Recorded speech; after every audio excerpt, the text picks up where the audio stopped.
Welcome back to another episode of Louisiana Hunting.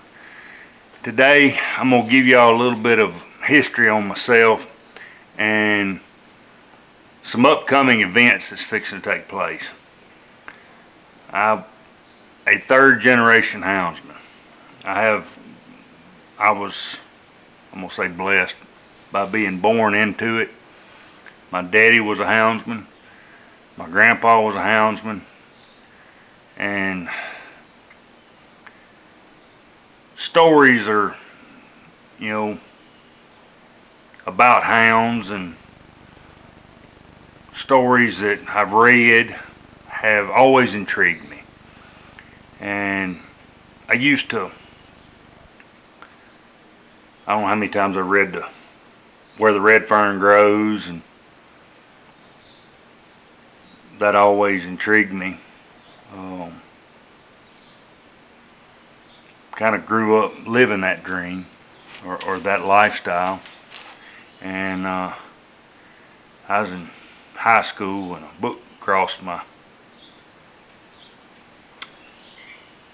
reading curriculum that I was supposed to read. And I'm not a big reader. I am a big reader now, but I wasn't in high school. But one of the few books that I did read was The Tales of Ben Lilly.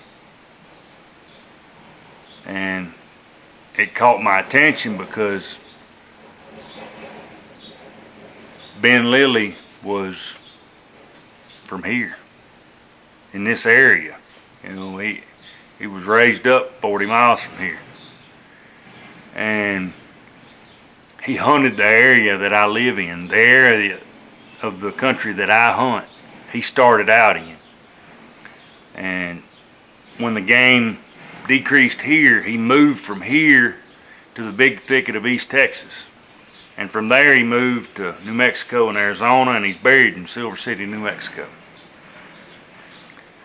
There's a bridge 10 miles from here that bears his name. So there's a monument 40 miles from here. There's an old township that he originated from, name of Rouge, Louisiana. And that story fascinated me. And then hearing the tales of people that knew of him and knew him, and he actually was friends with some of my family members and before he left. So that story just blew my mind, and the way that he hunted, and he guided Roosevelt on the second bear hunt. I own property less than a mile from there where they camped. Oh, my cat, get over here, you crazy cat. Come here. Hey, sorry about that. But anyway, I own property less than a mile from where Lilly and Holt Collier took Roosevelt on his second bear hunt. The first bear hunt was, around Greenville, Mississippi. The second bear hunt took place here in Louisiana, where he actually harvested a bear. And I think Holt Collier was the one that actually got him the bear on the last day of the hunt. Lilly was his guide, and I think Roosevelt quoted him as to perching in a tree like a wild turkey as he slept, and a natural woodsman.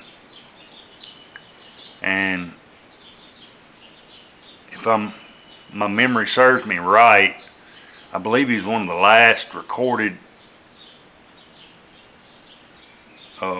kills on a grizzly bear in the New Mexico territories, which it was a state by then. But and I may be wrong. It's been a long time since I read that book. But I know I've been teasing y'all with this upcoming journey. I don't know if it's ever been done before, but I've been teasing these guys out in Arizona, New Mexico about, about their dogs and not catching nothing. And heck, I live here in Louisiana and I don't catch nothing half the time. Running a bunch of puppies and trashy dogs. So an opportunity has taken place that intrigued me also.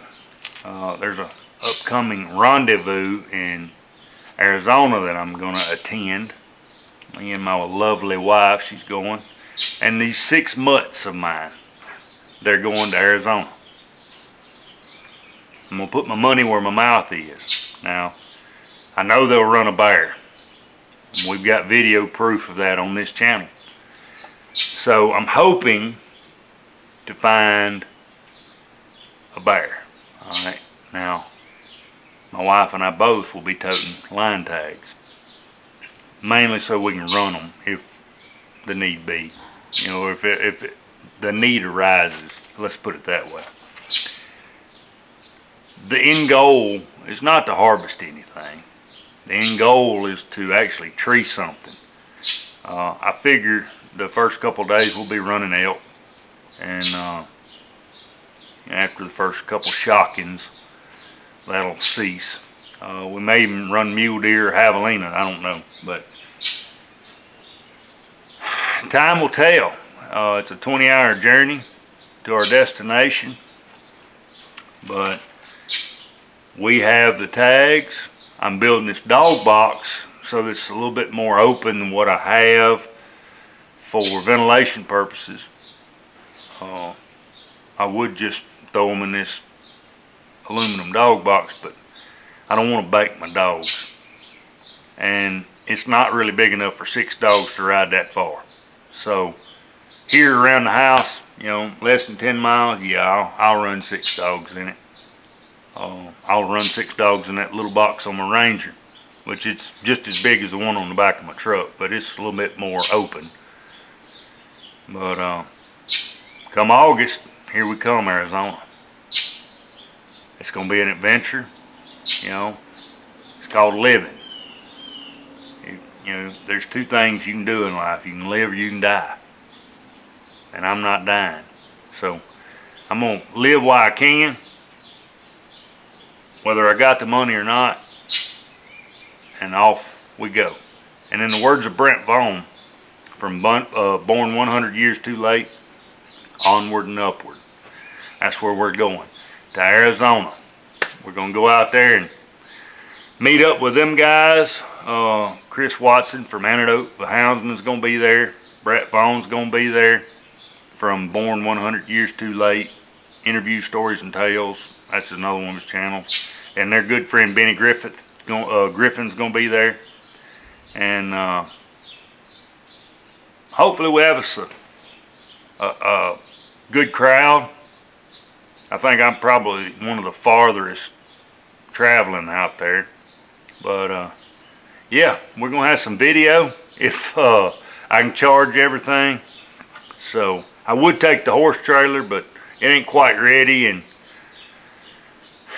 I ain't got no horses or mules yet, so that's not going. But we are taking the Ranger. That way we can be a little bit more mobile. And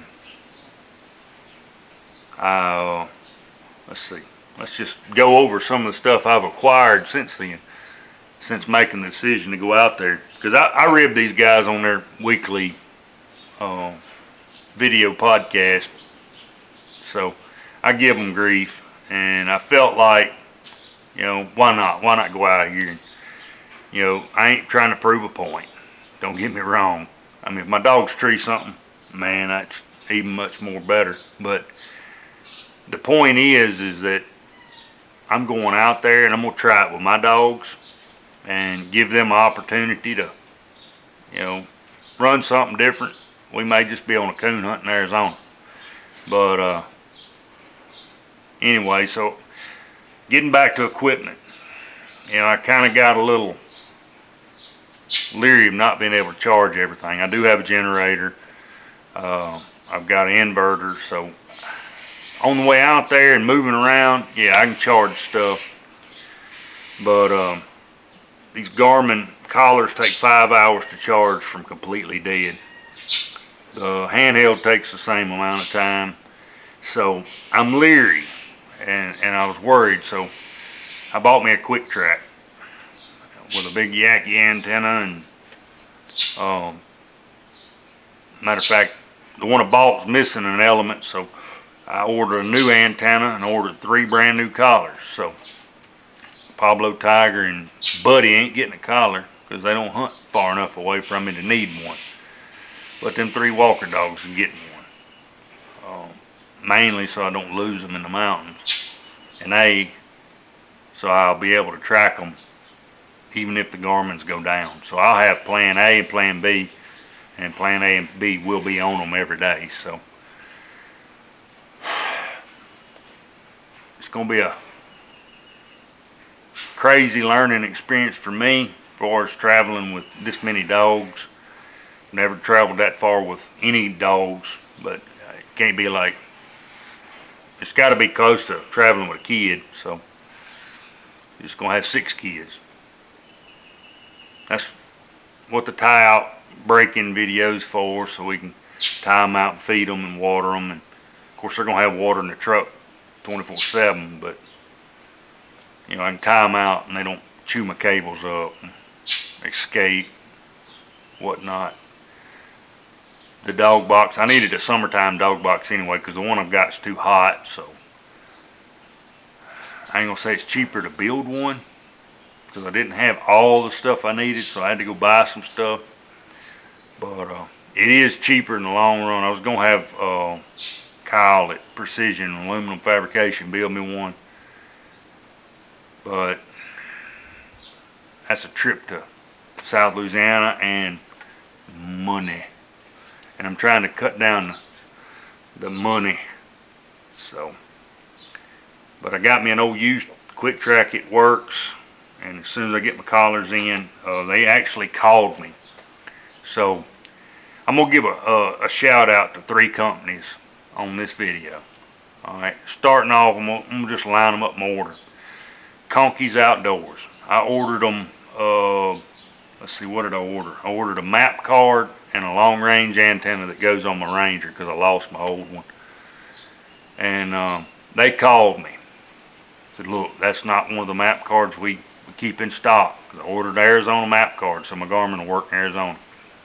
It'll work without it, but I wanted to see the topography and the terrain that I was going to have to traverse. So anyway, they called me and said, look, it's going to be a little while before that one gets here, but it is coming. We just wanted to make sure you didn't need it next weekend. I'm like, nope, need it in August. Y'all got plenty of time. Came in a week later. Kudos to Conkey's Outdoors. I'm on their little pro staff, but it's just a little program they do. I don't get any benefits from it, but if y'all want something, shop at Conkey's. Number 1, customer service. Second, W Hunting Supply. On the other side of the world. One's in Florida, W's in Washington. They called me yesterday. I ordered my new antenna and a magnet. They called me to tell me, hey, it's going to come in 2 shipments. And they're coming directly from the manufacturer. Kudos to W. I mean, they have always had awesome service. I mean, I spoke to them numerous times ordering stuff, and they called me when I ordered my Garmin from them. That was a big money item, and they wanted to let me know in person that it was on the way. So that's the second time they have called me. So kudos to W. Kudos to Conkey's. Kudos to W. So any hound item you want, there's 2 stores right there. Customer service number 1. Conkey's and W's Hunting Supply. I'll put links to their websites here on this video so you can go shop them. I don't get anything from them. I don't have a discount code or anything like that to give y'all, but I was busy at the moment when they called me, so I couldn't really hash it out with them, but not that I would. So no discount codes from me, but I still support both of those companies. One's got a little bit more than the other, you know, in different areas, but still same quality, 100% satisfied with the customer service. Number 3, last but not least, Quick Track. Greens, I think it's Greens Outdoor Supply, or Greens Dog Supply. Let's see. Take me just a second to find them. And I may not have enough service to even pull them up out here in the barn, but they called me today. They're building my Quick Track collars. They actually own Quick Track now. And for some reason or another, the website messed up one of my, not the frequency, but the channel numbers. Greens Dog Supply, that's the name of the website. But I'll put that on here. They're in Alabama.